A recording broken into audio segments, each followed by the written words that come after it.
Exercise 9.1 में जो second question है उसमें कह रहे हैं कि एक जो ट्री है वो आंधी के कारण जो है बीच में से टूट गया है और वो जो टूटा हुआ हिस्सा है जब वो ग्राउंड में टच कर रहा है तो वो 30 डिग्री का एंगल बना रहा है। ठीक है, जो उसकी डिस्टेंस है ना, यानी कि जो फुट है ट्री की, उसकी डिस्टेंस जो है और जहाँ पे वो टच कर रहा है ग्राउंड से तो उसकी जो डिस्टेंस है वो है 8 मीटर है। ठीक है, तो हमें जो है उसकी हाइट पता करनी है किसकी, ट्री की। तो चलिए पता करते हैं। तो देखिए ये हाइट है, एक तरह से ये ट्री है। ठीक है, वैसे तो ये इतना बड़ा था ट्री, लेकिन ये बीच में से जो है टूट गया है और टूट के ये जो ग्राउंड है ना, ये बेस है जिसको हम बोलेंगे, ये ग्राउंड में यहाँ पे टच कर रहा है और ये 30 डिग्री का जो है एंगल बना रहा है। यहाँ फुट से जो है ट्री के जो फुट है वहाँ से लेके ग्राउंड तक की जो डिस्टेंस है वो 8 मीटर दी गई है। हमें हाइट पता करने के लिए कहा है इस क्वेश्चन में। तो हाइट हमें पता नहीं है तो हम इसको एक्स मान लेंगे। ठीक है, और ये साइड में थोड़ा सा लिख के रख लेना, पी एच, बी एच और पी बी। ठीक है, ये साइन होता है और ये कॉस, ये जो है टैन होता है। ओके, तो हम इसमें पता कैसे करेंगे कि हमें पी और बी जो है हमें सिलेक्ट करना है। इससे देखो, सबसे पहले ये देखिए ये क्या है, बेस है, हमारे पास बेस है। ठीक है, और हमें हाइट पता करने के लिए कहा है। अब हाइट क्या होती है, परपेंडिकुलर होता है। ठीक है, और परपेंडिकुलर और बेस, पी बी इसमें कहाँ है, ये है, देखो ये पी बी है, हम इसको लेंगे, ये होगा हमारा टैन होगा। ठीक है, ये टैन होगा। अब हम इसको यहाँ पे लिख लेंगे। ठीक है, टैन थीटा करके, टैन थीटा करके हम इसको यहाँ लिख लेंगे और पी बी जो है हम यहाँ पे लिख लेंगे। ठीक है, आपका जो टेबल है ट्रिग्नोमेट्री उसमें देखना कि टैन का जो है थीटा का क्या है, 30 डिग्री का कितना है, 30 डिग्री है, हमने यहाँ पे लिख लिया। थीटा कितना है, 30 डिग्री है। परपेंडिकुलर जो हमें फाइंड करना है वो हमारा एक्स है और बेस कितना है, 8 मीटर है, तो हमने यहाँ पे 8 लिख लिया। ओके, अब जो टेबल में देखना कि 30 डिग्री की क्या वैल्यू है, वो है 1/√3 है। इक्वल टू का इक्वल टू लगाया, एक्स लगा दिया, यहाँ पे 8 लगा दिया। उसके बाद जो है क्या करना है कि हमने जो है इसकी क्रॉस मल्टीप्लाई कर देनी है। तो √3 की मल्टीप्लाई एक्स से करेंगे तो √3x आ जाएगा। 8 की मल्टीप्लाई 1 से करेंगे तो 8 आ जाएगा। ओके, अब क्या करेंगे कि ये √3x है, इसका जो √3 जो है यहाँ पे आ जाएगा, अपोन में आ जाएगा, 8 हम यहाँ पे ले आएंगे और ये x जो है यहाँ पे ले आएंगे। ठीक है, अब इसको इस तरह से छोड़ना नहीं है, इसका जो है रेस्टलाइजेशन करेंगे, जैसे पहले मैंने एक बार करवाया था आपको पिछली एक्सरसाइज में। तो इसका रेस्टलेशन होगा, कैसे होगा, ये नीचे डेनोमिनेटर होता है ना, वो ऊपर भी आता है सेम और नीचे भी आता है, माइनस में भी आ जाता है, लेकिन यहाँ पे माइनस के लिए दूसरी डिजिट भी चाहिए। जैसे मान लो यहाँ प्लस या कोई डिजिट लगा हो तो यहाँ पे माइनस और इस तरह से आ जाएगा। ठीक है, लेकिन यहाँ पे कोई दूसरी डिजिट नहीं है तो हम इसको सेम का सेम इसको लिख देंगे, यानी कि √3 ऊपर भी लिख देंगे, √3 जो है नीचे भी आ जाएगा। अब हम इनकी मल्टीप्लाई करेंगे। अब देखिए 8 की जो है मल्टीप्लाई हमने √3 से की, 3 से की तो 8/3 आ गया।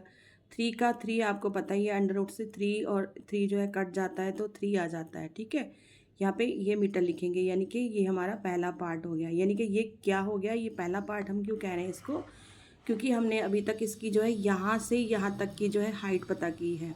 ठीक है, यहाँ फुट से लेके यहाँ तक की हाइट पता की है, लेकिन हमें और हाइट पता करनी है, क्योंकि ये पेड़ तो पूरा था ना, ये पेड़ पूरा था जो टूट के गिर गया, तो इसकी भी हमें हाइट पता करनी है। तो इसको हम जो है वाई मान लेंगे, इसको क्या मान लेंगे, इसको हम वाई मान लेंगे। ओके, अब क्या करेंगे, अब देखिए कि हमने यहाँ पे वाई इसको मान लिया है। ठीक है, तो अब वाई तो मान लिया है हमने इसको, लेकिन ये देखिए ये जो है इसके सामने क्या है, हाइपोटेनियस, क्या है ये, हाइपोटेनियस, इसके सामने जो है हाइपोटेनियस होता है। तो हमने ढूंढना है कि हमारे पास इसमें बेस भी है और हाइपोटेनियस हमें पता नहीं है। ठीक है, तो वो हमने वाई लेट करना है। तो हाइपोटेनियस बी और एच का देखना है हमने कौन सा है, तो बी और एच का हमारा ये है। ठीक है, बी एच ये है, ये वाला हम लगाएंगे यहाँ पे, ये वाला लगा के हम सम सॉल्व करेंगे। ओके, ये पहचान होती है कि किस तरह से हमने इसको निकालना है, कौन सी लेना है। ठीक है, तो बी एच में क्या होता है, बी एच हमारा क्या है, देखिए ये साइन है, ये कॉस है, ये टैन है, तो ये क्या आ गया, कॉस आ गया। तो हम यहाँ पे कॉस थीटा लिखेंगे, यहाँ पे हमने कॉस थीटा लिखा है और बी एच हमने यहाँ पे लिख दिया है। Cos theta. अब थीटा कितना है, 30 डिग्री है। 30 डिग्री कहाँ से लिया है, यहाँ से लिया है। देखिए यहाँ पे लिखा हुआ है 30 डिग्री, जो डिग्री में होगा वो आपका थीटा हो जाएगा। तो डिग्री जो है कितनी, 30 डिग्री है। बेस कितना है, 8 है। और हाइपोटेनियस जो है वो हमने y माना है, ठीक है। अब देखना टेबल में, देखना आप ट्रिग्नोमेट्री टेबल में देखना कि 30 डिग्री की जो वैल्यू है ना कॉस की, वो है √3/2 है। इक्वल टू का इक्वल टू लग गया। सेम ये जो फिगर है वो यहाँ पे आ जाएगी। फिर हमने इसकी क्रॉस मल्टीप्लाई कर देनी है। आपने इस तरह से तो लिखना ही है इक्वल टू लगा के, बाद में आपने चाहे पेंसिल से आपने इस तरह से शो कर देना है कि हमने भाई इसकी मल्टीप्लाई की है, ठीक है।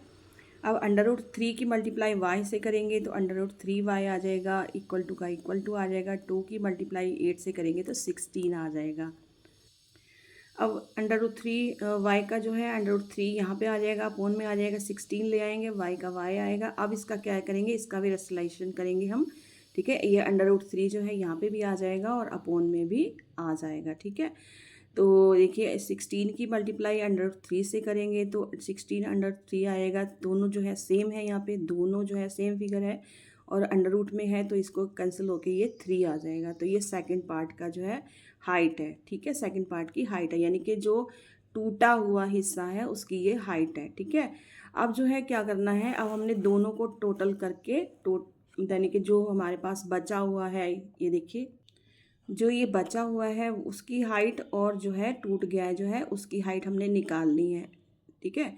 हमने निकाल ली है ना इन दोनों की हाइट। अब हमने इनको दोनों को टोटल करना है।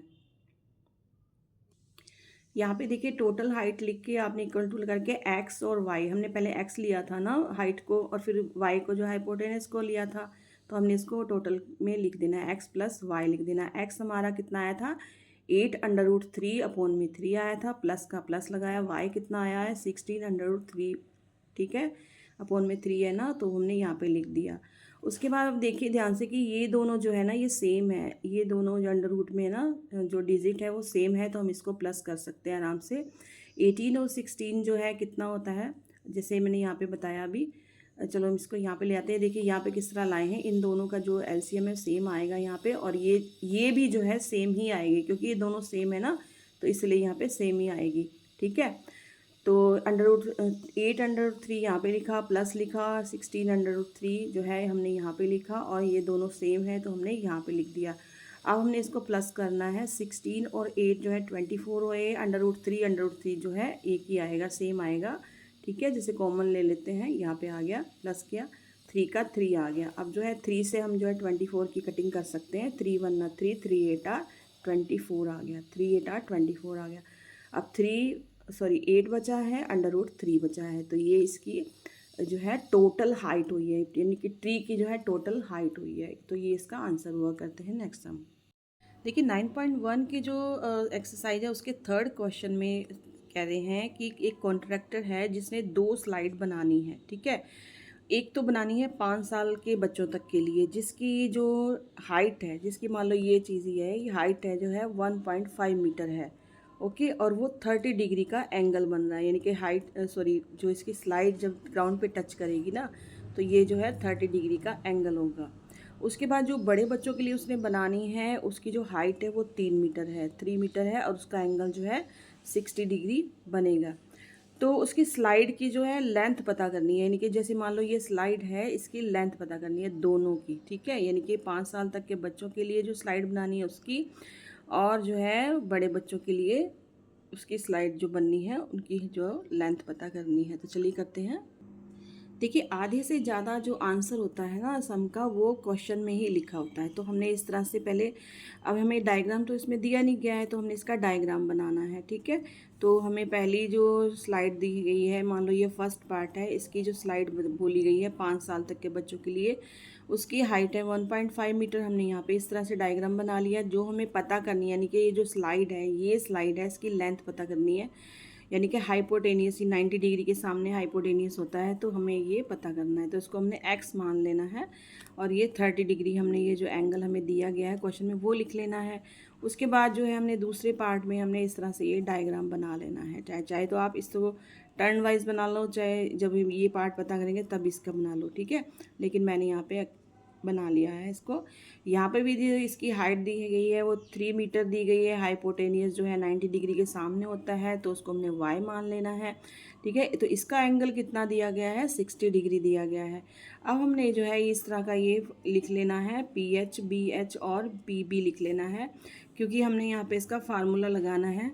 तो हमें पता करना है कि ये कौन सा है। तो देखिए साइन कॉस ये टैन है, तो इसमें देखने हमारे पास ये पहले हमने ये पार्ट करेंगे, फर्स्ट पार्ट करेंगे। तो इसमें ध्यान से देखना कि हमारे पास हाइट है यानी कि परपेंडिकुलर है, यानी कि P है, ठीक है, और X यानी कि हाइपोटेनियस जो है हमें पता करनी है, यानी कि P और H। हम इसमें PH ढूंढते हैं, तो PH जो है ये है यानी कि साइन। तो हमने साइन थीटा यहाँ पे लेना है, तो साइन थीटा लिया इक्वल टू लिया PH, इसके सामने हमने लिख देना है। इस तरह से हम ये फाइंड करते हैं कि हमें चाहिए क्या है, कौन सा फार्मूला हमें चाहिए। ठीक है, तो साइन हमने यहाँ पे लिख दिया, थीटा कितना है 30 डिग्री है, 30 डिग्री हमने यहाँ पे लिखा इक्वल टू लिखा P हमारे पास कितना है 1.5 है, और H हमें फाइंड करना है, तो इसको हमने X मान लिया है। ठीक है, फिर देखना अपने ट्रिग्नोमेट्री टेबल में देखना कि साइन 30 की जो वैल्यू है वो कितनी है, 1/2 है, इक्वल टू लिखा 1.5 लिखा, X का X लिखा। फिर हमने इनकी जो है क्रॉस मल्टीप्लाई कर देनी है। तो ओके, x की मल्टीप्लाई 1 से की तो 1x आ जाएगा, यानी कि 1 तो हम लिखेंगे नहीं। 2 की मल्टीप्लाई 1.5 से की, यानी कि इसको हटा देंगे तो यहाँ पे 30 आता है, लेकिन 30 का भी जो बीच में डेसिमल आ जाएगा ना तो 3 आएगा। ठीक है, यानी कि 1.5 को कितने हो गए 3 हो गए ना। तो x कितनी, यानी कि पहला जो है हमारा ये वाली जो 5 साल तक के बच्चों के लिए स्लाइड की जो लेंथ है वो कितनी आ गई है, 3 मीटर आ गई है, मान लो 3 मीटर आ गई ये। अब हमने करनी है पता, ये इसका पता करना है, तो इसका भी ध्यान से देखना कि इसकी क्या कैसे हम इसकी इसमें से लेंगे कि साइन है, कॉस है कि टैन है, क्या लेंगे, किस तरह से लेंगे। देखिए हमारे पास जो है हाइट पे है यानी कि परपेंडिकुलर है, परपेंडिकुलर है। ठीक है, हमें पता करना है हाइपोटेनियस, यानी कि इसको हमने y मान लिया है, हाइपोटेनियस यानी कि ये, तो ये ही वाला जो है हमें फार्मूला लगाना पड़ेगा। ठीक है, इसका ही हमने फार्मूला लगाना है। तो हमने यहाँ पे लिखा जो है साइन थीटा लगाया है, इक्वल टू लगाया है, PH लगा दिया, साइन थीटा, थीटा कितना है हमारा 60 डिग्री है। सॉरी मैंने यहाँ पे गलती से 30 लिख दिया था, यहाँ पे 60 डिग्री आएगा। ये देखिए 60 डिग्री है यहाँ पे। ठीक है, ये देखिए इसका सेकंड पार्ट का, तो हमने ये सेकंड पार्ट यहाँ पे लिखा, साइन थीटा लिखा। अब देखना है कि साइन 60 डिग्री की जो वैल्यू ट्रिग्नोमेट्री टेबल में है वो कितनी है, √3/2 है। और फिर हमने ये सेम का सेम यहाँ पे उतार लेना है। अब हम इनकी क्रॉस मल्टीप्लाई करनी है। देखो इक्वल टू जरूर लगाना है आपने, और पेंसिल से चाहे आप इसको इस तरह से लिख देना। ओके, चलो इसको मल्टीप्लाई करते हैं। √3 की मल्टीप्लाई y से करेंगे तो √3y आ जाएगा, 3 की मल्टीप्लाई 2 से करेंगे तो 6 आ जाएगा। देखिए इस तरह से हमने ये लिख लेना है, √3y और इक्वल टू 6 जो अभी मल्टीप्लाई करके आया है। y का y हम लिख लेंगे, इक्वल टू लिख लेंगे 6, यहाँ पे लिख लेंगे √3 जो है ये अपोन में आ जाएगा। अब ये ध्यान रखना कि अगर मान लो अंडर रूट कोई है डिजिट डेनोमिनेटर में, तो उसका हम रेशनलाइजेशन करेंगे, जैसे पहले हमने सम में किया था। तो इसको सेम जो है ऊपर भी सेम आएगा और यहाँ पे भी सेम आ जाएगा। ठीक है, अब 6 की इनको मल्टीप्लाई करेंगे, 6 की मल्टीप्लाई √3 से की तो 6 √3 आया। √3 और √3 जो है कैंसिल होकर 3 आ जाता है, यानी कि 2 अंडर रूट अगर आएगा कोई भी फिगर आती है तो वो सेम आ जाती है। ओके, अब जो है 3 से जो है 6 की कटिंग हो जाएगी, 3 1 3 3 2 आर 6 आ जाएगा, इसकी कटिंग कर देंगे। अब कितना आया 2 √3 जो है यहाँ पे इसका आंसर आया, यानी कि जो सेकंड स्लाइड थी ना आपकी बड़े बच्चों के लिए उसका आया है 2 √3 आ जाएगा, मीटर आ जाएगा, आंसर आ जाएगा। ओके,